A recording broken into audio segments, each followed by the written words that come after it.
अस्सलामुअलैकुम नाज़रीन। पिछली किस्त के इख्तिताम पर पैथरोस और सेमियन तोगाय के डेरे पर आए हुए थे। पैथरोस तोगाय से कहता है, अगर तुम चाहो तो मैं निकोला को तुम्हारे हवाले कर सकता हूँ। ये सुनकर तोगाय सोच में पड़ जाता है। इस किस्त के आगाज़ में उस्मान और बाला मलन खातून का इलाज करने में मसरूफ़ थे। उस्मान बाला से कहता है, बाला हमें इनकी सेहत याबी के लिए पूरी कोशिश करनी होगी। जितनी जल्दी मुमकिन हो हमें इन्हें इनके पाँव पर खड़ा करना होगा।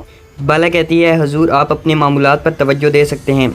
उस्मान कहता है, हमारी दावत कबूल करने की वजह से इनके साथ ऐसा हुआ है, इसीलिए अब ये हमारी ज़िम्मेदारी है। बाला कहती है, ये अच्छे हाथों में है उस्मान। इसके बाद उस्मान शफाखाने से बाहर निकल जाता है। बाला मलून खातून से कहती है, अल्लाह का शुक्र है कि आपका ज़ख़म ज़्यादा गहरा नहीं है। मलून कहती है, मेरे पास छोटी सी खराश पर ज़ाया करने के लिए वक्त नहीं है। तो गाय ने मेरे बाबा को ज़ख्मी किया है और उसने मेरे सिपाहियों को भी मार डाला। अब मैं उसे तलाश करके कत्ल करना चाहती हूँ। ये सुनकर बाला कहती है, सब्र रखें खातून, अगली बार शायद तुम्हारी किस्मत अच्छी ना हो। इसी दौरान हज़ल खातून वहाँ आती है और मलन खातून से उसकी तबीयत के बारे में पूछती है। हज़ल बाला की तरफ देखते हुए मलन से कहती है, सुना है आपको कबीले में उस्मान साहिब अपनी बाहों में उठा कर लाए हैं। मलन कहती है, इसके अलावा वो और क्या करते हज़ल खातून? क्या वो अपनी सिपाहियों से कहते कि मुझे उठा लाएं? ऐसा उन्होंने मेरे बाबा के साथ अकीदत की वजह से किया है। दूसरी तरफ उस्मान अपनी सरदारी नशस्त पर बैठा था। बोरान आकर उस्मान से कहता है, हजूर साउची साहिब और लीना खातून सिपाहियों के साथ काराजाई सर की तरफ गए हैं। उस्मान पूछता है, और मेरे मेहमान सरदारान का क्या हुआ?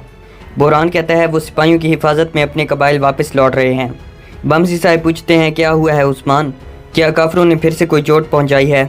उस्मान कहता है, तो गाय ने मलन खातून और उनके सिपाहियों पर हमला किया है। दुंदार कहता है, अगर हमने जल्द से जल्द तो गाय को उसकी हाथ पर ना रखा तो वो हमारे लिए मज़ीद परेशानी का बायस बनेगा। उस्मान कहता है, चचा हम उन्हें उससे ज़्यादा तकलीफ़ देंगे जितनी उन्होंने हमें दी है। दुंदार कहता है, अगर हम मुत्तहिद हैं तो गाय हमारे खिलाफ क्या कर सकता है? अल्लाह के हुक्म से हम उसके खेल तबाह कर देंगे। उस्ताद दाऊद कहते हैं, हमें तो गाय से निपटने के साथ साथ दूसरी जानिब कबीले में गद्दार को भी तलाश करके उसका भी हिसाब चुकता करना होगा। ये सुनकर दुंदार अपना मुंह फेर लेता है। उस्ताद दाऊद कहते हैं, निकोला भी यकीनन वापस आएगा। गीदड़ और खंजीर इत्तेहाद तश्कील देंगे। बामसी साहिब कहते हैं, अगर हम मुत्तहिद रहे तो ना ही कोई गीदड़ कुछ कर सकता है और ना ही खंजीर। उस्मान कहता है, यही वजह है कि तो गाय कबाइल पर हमला करके सरदारों को धमकाने का सबब बनाओ। लेकिन तो गाय के लिए नए मंगोल जंगजू ढूंढना कोई मुश्किल काम नहीं है। उस्ताद दाऊद की बात ठीक है, जब निकोला वापस आएगा तो वो लोग इत्तेहाद कायम कर लेंगे। उस्मान कहता है, लेकिन बमसी साहिब की भी बात ठीक है। कबाइल का अमन इत्तेहाद गीदड़ों और खंजीरों के रहम करम पर नहीं छोड़ा जा सकता। दूसरी तरफ जारकुताई जंगल में कुछ सिपाहियों के हमरा तो गाय को ढूंढने की कोशिश कर रहा था। जारकुताई ज़मीन के साथ कान लगाता है और आवाज़ें सुनने की कोशिश करता है। आईगुल पूछती है, ये तुम क्या कर रहे हो जारकुताई? जारकुताई कहता है, गिद्दड़ ऐसे ही करते हैं। खोज लगाने के बाद जारकुताई कहता है, वो 9 लोग हैं, यहाँ तक वो एक साथ चले हैं और आगे वो इस रास्ते पर गए हैं। फिर जारकुताई खड़े होते हुए कहता है, वो ज़्यादा दूर नहीं जा सकते। ये कहकर वो सब एक रास्ते पर निकल पड़ते हैं। ढूंढते ढूंढते जारकुताई आखिर कुछ मंगोलों के पास पहुंच जाता है। 2 मंगोल एक जगह पर बैठकर खाना खा रहे थे। इसी दौरान सल्दूक उन पर तीरों से हमला कर देता है। जारकुताई और बाकी सिपाही भी मैदानी जंग में आ जाते हैं। एक मंगोल वहां से भागने की कोशिश करता है तो आईगुल उसकी तरफ अपना खंजर फेंक कर उसे जख्मी कर देती है। इसके बाद मंगोलों और काइयों के दरमियान वहाँ एक जंग छिड़ जाती है। आईगुल और जारकुताई सिपाहियों के कमांडर के पीछे चले जाते हैं, जबकि बाकी सिपाही दूसरे मंगोलों का मुकाबला करने लगते हैं। कुछ ही देर में कई सिपाही मंगोलों को ख़त्म कर देते हैं और फिर वो भी आईगुल और जारकुताई के पीछे निकल पड़ते हैं। मंगोल सिपाहियों का कमांडर भागते भागते एक जगह पर आकर छुप जाता है। इसी दौरान जारकुताई भी वहां पर पहुंच जाता है और एक छलांग लगाते हुए मंगोल कमांडर की गर्दन पर अपनी तलवार रख लेता है। जारकुताई जब उस मंगोल कमांडर को देखता है तो हैरान हो जाता है और सोजी का नाम लेता है। सोजी कहता है, जारकुताई तुम? इसके बाद एक फ्लैशबैक सीन दिखाया जाता है जब सोजी ने जारकुताई की जान बचाई थी। फ्लैशबैक सीन खत्म होता है तो आईगुल और बाकी कई सिपाही भी वहाँ पर पहुँच जाते हैं। जारकुताई आईगुल और कई सिपाहियों को आगे आने से रोक लेता है।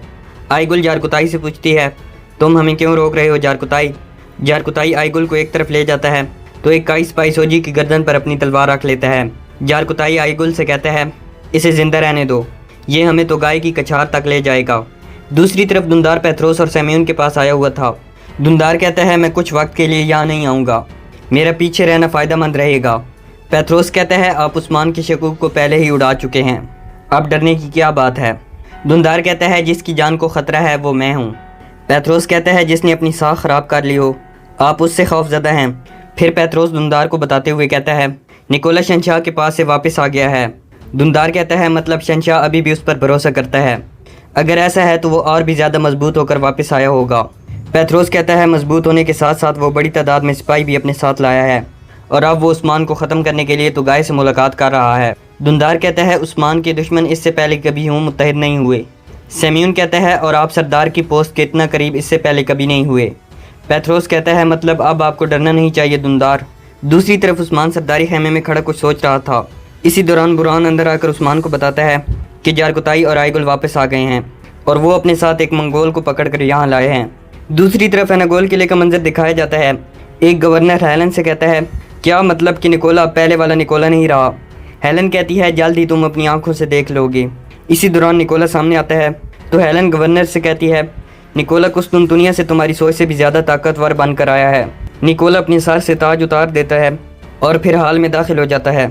गवर्नर निकोला को देखकर हैरान हो जाता है। अंदर आकर निकोला गवर्नर से कहता है मरने के लिए तैयार हो जाओ आरिस। आरिस कहता है मैं शहंशाह और आपके लिए हर वक्त मरने को तैयार हूँ निकोला। ये सुनकर निकोला आरिस के पास आ जाता है और उससे कहता है तमाम गवर्नर एक हतमी हमले के लिए अपनी अफवाज के साथ तैयार रहेंगे। हम उस्मान की रीढ़ की हड्डी तोड़कर उससे सुगोत ले लेंगे।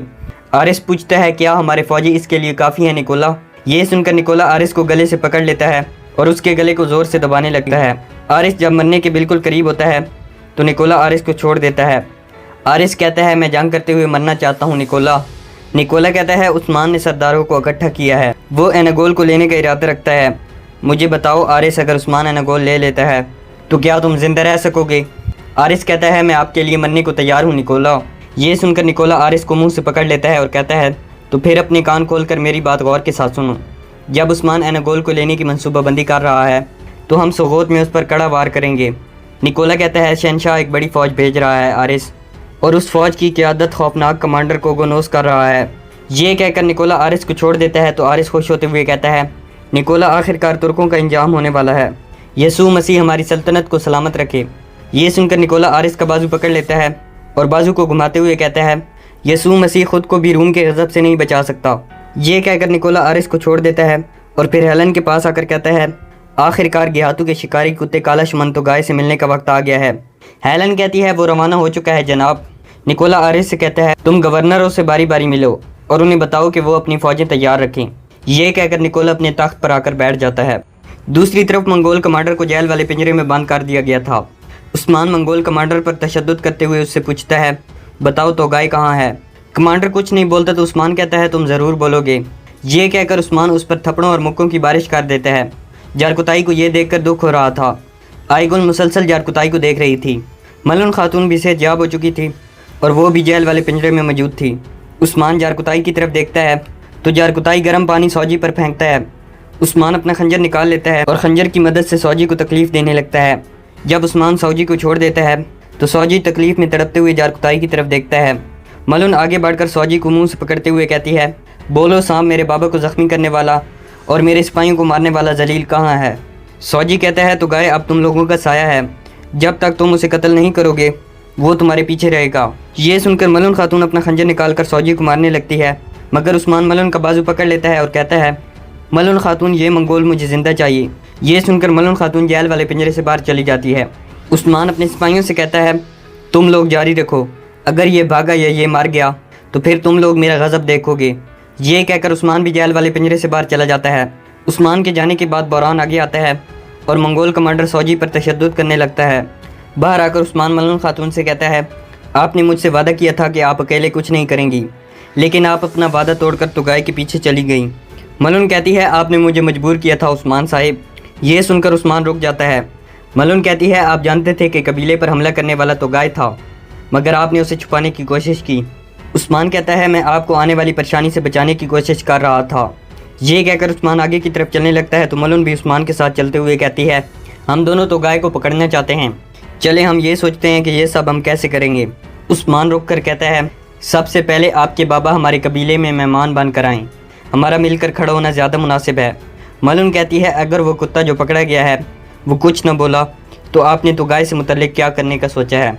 उस्मान कहता है अगर ऐसा हुआ तो मैं बिच्छू के बिल में पानी डालूंगा, फिर उसके पास बाहर आने के अलावा कोई और रास्ता नहीं होगा। ये कहकर उस्मान वहाँ से चला जाता है। दूसरी तरफ तोगाई एनागोल किले में निकोला के पास आता है।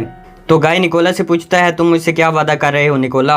निकोला कहता है जब गेहातू आया था तो मैंने उसे खाती पीती घोड़ियों का दूध पिलाया था। ये सुनकर एक खादमा तोगाई को घोड़ी का दूध पेश करती है।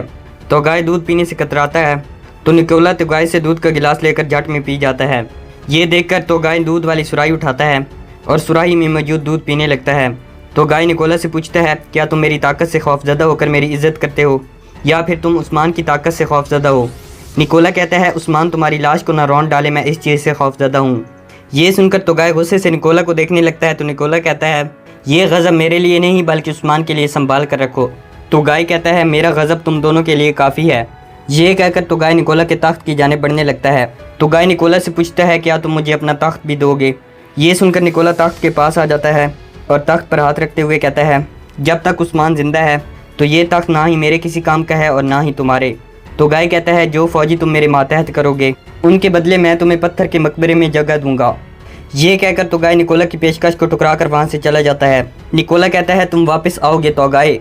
ये कहकर निकोला अपने तख्त पर बैठ जाता है। दूसरी तरफ काई कबीले में जारकुताई एक कुएं के साथ खड़ा था और वो मुसलसल जेल वाले पिंजरे की तरफ देख रहा था। इसी दौरान जारकुताई को वो ख्याल आते हैं जब उस्मान ने जारकुताई के दोस्त सोजी पर तशद्दुद किया था। इसी दौरान जारकुताई को वो ख्याल भी आता है जब सोजी ने जारकुताई की जान बचाई थी। जारकुताई को जब ये ख्यालात आते हैं तो जारकुताई उदास हो जाता है और यहाँ पर इस एपिसोड का इख्तिताम हो जाता है।